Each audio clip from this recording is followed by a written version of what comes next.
જે જવાબદારી છે હજુ તે મહાનગરપાલિકા દ્વારા સ્વીકારાઈ જ નથી?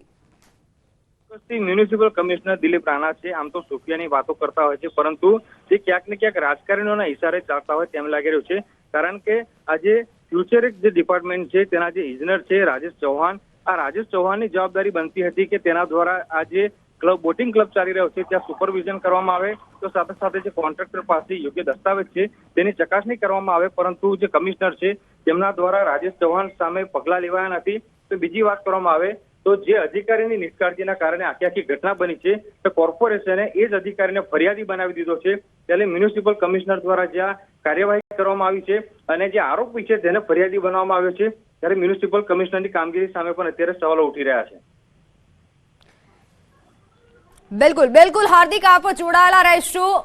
આ જે મોટી બેદરકારી સામે આવી છે, ન્યૂઝ 18 ગુજરાતી પણ સવાલો ઉઠાવી રહ્યું છે કે નાસ્તો વેચનારને કોણે કોન્ટ્રાક્ટ આપ્યો? એક નાસ્તો વેચનારને કોન્ટ્રાક્ટર આપવામાં આવ્યો છે, આટલો મોટો કોન્ટ્રાક્ટ અપાયો અને કોન્ટ્રાક્ટ અગાઉ એક વખત રદ પણ કરવામાં આવ્યો હતો. તો શા કારણે તે રદ થયો હતો?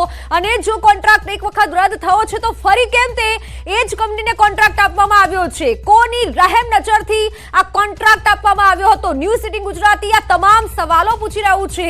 આટલી મોટી દુર્ઘટના ઘટી છે છતાં પણ એક અધિકારીને હજી સુધી સસ્પેન્ડ નથી કરવામાં આવ્યા, નથી કોઈએ જવાબદારી સ્વીકારી. 2 દિવસ થવા આવ્યા પરંતુ આ ઘટના તેમની તેમજ કે કડક કાર્યવાહી કરીશું, પણ ક્યારે કડક કાર્યવાહી કરવામાં આવશે?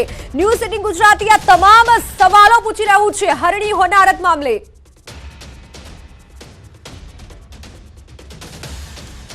સંવાદદાતા હાર્દિક જોડાયેલા છે. હાર્દિક, અનેક સવાલો ન્યૂઝ 18 ગુજરાતી પણ પૂછી રહ્યું છે. અગાઉ આ કોન્ટ્રાક્ટ રદ પણ થયો હતો અને છતાં ફરી એ જ કોન્ટ્રાક્ટ આપવામાં આવ્યો હતો.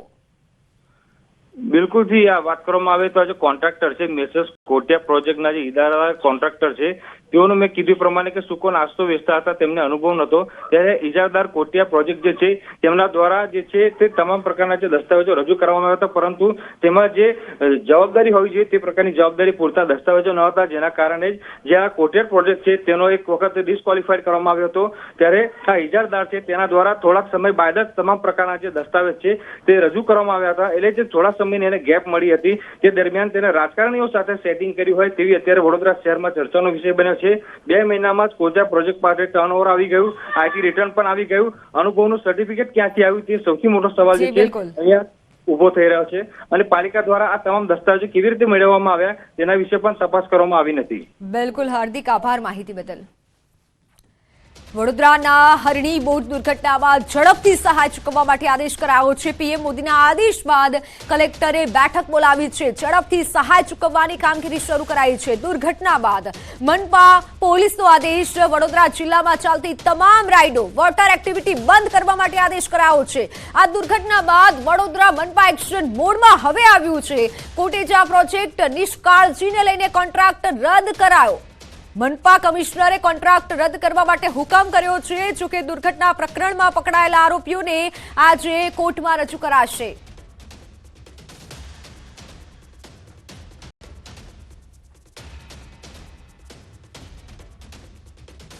બોટ દુર્ઘટના બાદ ઝડપથી હાલ જે મૃતકો છે તેમના પરિવારને સહાય મળે તેવો પીએમએ આદેશ આપ્યો છે અને તે બાદ કલેક્ટરે પણ બેઠક બોલાવી છે. મનપા કમિશનરે કોન્ટ્રાક્ટ રદ કરવા માટે અત્યારે હુકમ કર્યો છે. જે હોનારત થઈ છે અને ત્યારબાદ અનેક સવાલો તો ઉઠી જ રહ્યા છે, પરંતુ હાલ તપાસ કરવામાં આવી રહી છે. આ એ આરોપીઓ છે કે જેના દ્વારા હાલ આ હોનારત થઈ છે. વડોદરામાં હરણી હોનારત મામલો કે જેમાં મૃતકોના પરિવારને સહાય ચૂકવવા માટે પીએમએ પણ આદેશ કર્યો છે.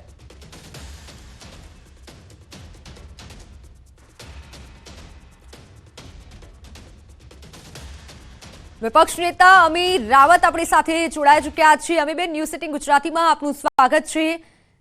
સૌથી પહેલા તો આ જે ઘટના ઘટી તે વિશે આપની શું પ્રતિક્રિયા છે? ખૂબ દુઃખદ બનાવ છે. છેલ્લા 2 દિવસથી અમે એક જ ડિમાન્ડ કરીએ છીએ કે આમાં તટસ્થ તપાસ થાય, સિટિંગ જજ મારફત તપાસ થાય. કારણ કે જે ઇજારદારો હતા એમનો રાજકીય ઘરોબો ખૂબ વગદાર હતો. જે તે ટાઈમે અમે આમાં ખૂબ વિરોધ કરેલો, લીગલ નોટિસીસ બી આપી હતી, પણ કશા જ ને ગણકાર્યા વગર રાજકીય દબાણ હેઠળ આખો પ્રોજેક્ટ મંજૂર થયો હતો. પ્રોજેક્ટ ઇમ્પ્લિમેન્ટેશનમાં બી ઘણા બધા ટેન્ડર કન્ડિશન્સ વાયોલેટ થયા હતા, એનું બી અવારનવાર ધ્યાન દોરેલું. પણ તમામ નોટિસીસ ને તમામ જે અમે ધ્યાન દોરતા હતા તેને આંખ આડા કાન કરીને રાજકીય દબાણવશ અધિકારીઓ આ પ્રોજેક્ટમાં ખૂબ ભ્રષ્ટાચાર થવા દીધા હતા. બિલકુલ અમીબેન, બીજી વાત કે આ જેને કોન્ટ્રાક્ટ આપવામાં આવ્યો હતો અગાઉ પણ તે કોન્ટ્રાક્ટ રદ થયો હતો અને છતાં ફરી એ જ જગ્યાએ કોન્ટ્રાક્ટ આપવામાં આવ્યો, એટલે અનેક સવાલો એ વિશે પણ ઉઠી રહ્યા છે. બહુ સ્પષ્ટ રીતે કહેવા માંગીશ, પ્રથમ વખત જ્યારે આ ટેન્ડર આવ્યું ત્યારે 2 એજન્સીઝે ટેન્ડર ભરેલું. એમાં અત્યારે જે હાલ કામ કરે છે એ કોટિયા પ્રોડક્ટ્સ પણ એમાં એ ટેન્ડર ભરેલું. ત્યારે તેમને ડિસ્કોલિફાય કરવામાં આવ્યા હતા અને કારણે આપેલું કે નવી જ કંપની છે, બેલેન્સ શીટ 0 છે ને એમને ફક્ત ફૂડ પ્રોડક્ટ્સ અને ફૂડ પેકેજિંગનો અનુભવ છે. આ જોતા એમને ડિસ્કોલિફાય કર્યા. ફરી વખત ટેન્ડર આવ્યું તો એ જ એજન્સીને ક્વોલિફાય કર્યા. સમગ્ર સભામાં બહુમતીના જોરે આ આખું કામ પાસ થયું. ત્યાર પછી અમે કમિશનરને પત્ર લખ્યો તો પત્રમાં અમે સ્પષ્ટ લખેલું કે જે એજન્સીને 2 મહિના પહેલા કોઈ અનુભવ નહોતો એ એજન્સીને તમે આ કામ કઈ રીતના આપો છો, અમને કોઈ અનુભવ નથી ને વર્ક ઓર્ડરમાં પ્રોસીડ કરવું નહીં. ત્યારબાદ તેમને પૂર્વ ટાઉન પ્લાનર ગોપાલભાઈ શાહની સાથે જેવી કરી અને ટેકનિકલ એક્સપર્ટ તરીકે એમને રોપિન કરીને પછી આ કામ એમને સોંપવામાં આવેલું. પણ ટોટલી બિન અનુભવી સંસ્થાને બધા જ કાયદાને વચ્ચેથી તોડ કાઢીને આ રીતના આ ટેન્ડર આપવામાં આવેલું અને ટેન્ડર આપવાના ટાઈમથી આ કામમાં ભ્રષ્ટાચાર થયેલો છે. જી અમીબેન, આભાર ન્યૂઝ સિટી ગુજરાતી સાથે જોડાવા બદલ. અન્ય સમાચાર પર નજર કરીએ તો રાજ્યમાં હાલ ઉત્તર પૂર્વના પવન ફૂંકાઈ રહ્યા છે. હવામાન વિભાગની આગાહી પ્રમાણે ગુજરાતનું તાપમાન યથાવત રહેશે. આ સાથે ફરી બેવડી ઋતુનો અનુભવ થશે. ઉત્તર ભારતમાં હિમવર્ષાના કારણે ગુજરાતમાં પણ ઠંડીનો ચમકારો યથાવત રહ્યો છે. શુક્રવારની રાત્રે 9 શહેરોમાં સરેરાશ લઘુત્તમ તાપમાનનો પારો 15 ડિગ્રીથી નીચે નોંધાયો હતો. ઉત્તર ભારતમાં હિમવર્ષાના પગલે ગુજરાતમાં ઠંડીનો ચમકારો યથાવત રહ્યો છે. રાજ્યમાં સૌથી નીચું તાપમાન નલિયામાં 9.4 ડિગ્રી નોંધાયું હતું. હવામાન વિભાગે 3 દિવસ નલિયામાં 9 ડિગ્રી સુધીનું તાપમાન રહેવાની સંભાવના વ્યક્ત કરી છે. અમદાવાદમાં 15.4 ડિગ્રી સાથે સરેરાશ લઘુત્તમ તાપમાનમાં સામાન્ય કરતા 4 ડિગ્રીનો વધારો થયો હતો. સાથે રાજ્યમાં પવન પણ હળવો રહી શકે છે.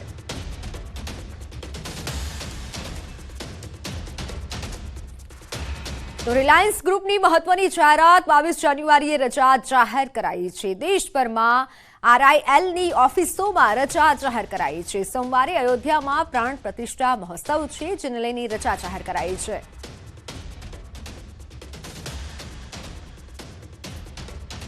તો દેશભરમાં રિલાયન્સની ઓફિસોમાં રજા જાહેર કરવામાં આવી છે. સોમવારે અયોધ્યામાં પ્રાણ પ્રતિષ્ઠા મહોત્સવ છે.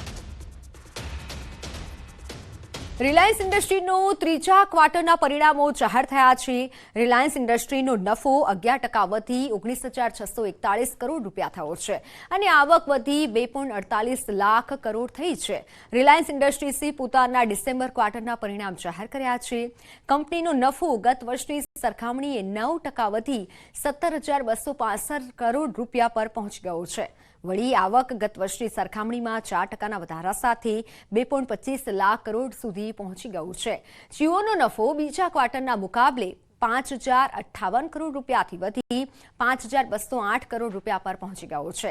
જીઓનો ગત વર્ષના આ જ ક્વાર્ટરમાં 4,638 કરોડ રૂપિયાનો નફો થયો હતો, જ્યારે આવક સપ્ટેમ્બર ક્વાર્ટરના મુકાબલે 24,750 કરોડ રૂપિયાથી વધી 25,368 કરોડ રૂપિયા પર પહોંચી ગઈ છે. ડિસેમ્બર ક્વાર્ટરમાં કંપનીની સાથે 1.12 કરોડ યુઝર જોડાયા છે અને જેની સાથે કુલ ગ્રાહકોની સંખ્યા 47 કરોડને પાર પહોંચી ગઈ છે. તેમજ ક્વાર્ટર દરમિયાન જીઓ નેટવર્ક પર કુલ ડેટા ટ્રાફિક 32% વધ્યું છે.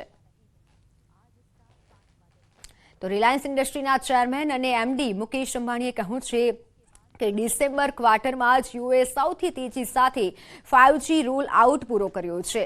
ક્વાર્ટર દરમિયાન જીઓ ભારત અને જીઓ એર ફાઇબરનું પ્રદર્શન ખૂબ સારું રહ્યું છે અને આ દરમિયાન જીઓ ભારત જીઓ એર ફાઇબરનું સબસ્ક્રાઇબ બેઝ પણ વધ્યું છે. રિટેલ સેગમેન્ટમાં શાનદાર ગ્રોથ યથાવત છે અને સેગમેન્ટમાં ડિજિટલ અને ફિઝિકલ ફૂટફોલ વધ્યું છે. જીઓ પ્લેટફોર્મ્સનો ક્વાર્ટરલી એબિડટા ₹13,955 કરોડ રૂપિયા નોંધાયો છે, જ્યારે વાર્ષિક ધોરણે 11.5% વધુ નફો નોંધાયો છે.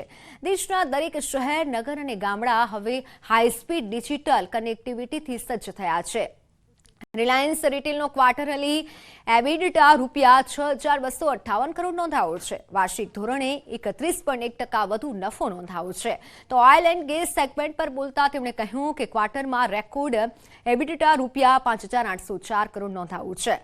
વાર્ષિક ધોરણે 49.6% વધુ છે.